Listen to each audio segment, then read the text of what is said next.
My favorite quote you said up to now is, success isn't just built on hard work, but also debilitating failure. I think that really encapsulate what Gridlink is about in many ways. Yeah, I mean, and it's dude, it's so difficult to. It's funny. It's so difficult to work with very talented people because very talented people didn't accidentally get to be very talented.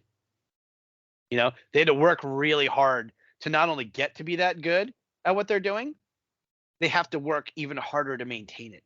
Because that's the thing that like most people don't think about. It's not just about like getting good enough to do like I see this. I used to hear this a lot. Like how are you able to still do those vocals?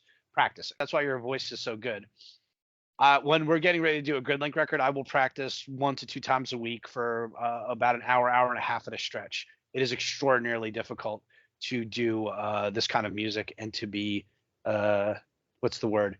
It's extraordinarily difficult to do this kind of music and to maintain this kind of music, like to maintain the chops to do it. Brian Fajardo is a guy who is out there several days a week banging on his drums for hours at a time to maintain his level of like his proficiency with his chosen instrument. The guy will practice himself into crippling, debilitating conditions with his hands. Like the sad part about Takafumi is he's so good because he goes that hard, but it's also going to be the thing that essentially ends his career earlier because there's only so hard you can go for so long. It is something that I was personally worried about when we were doing Long Henna is, well, how how is this affecting you? Like when we were recording Cornet Juniper, sorry, not Long Henna.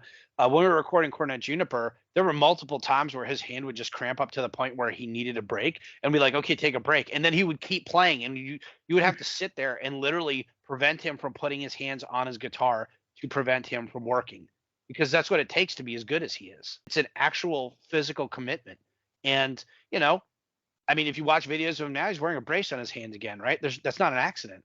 That's not that's how hard he is working to be as good as he is. And he's an old guy. It's taking a real toll on him. Like that's why he's so good.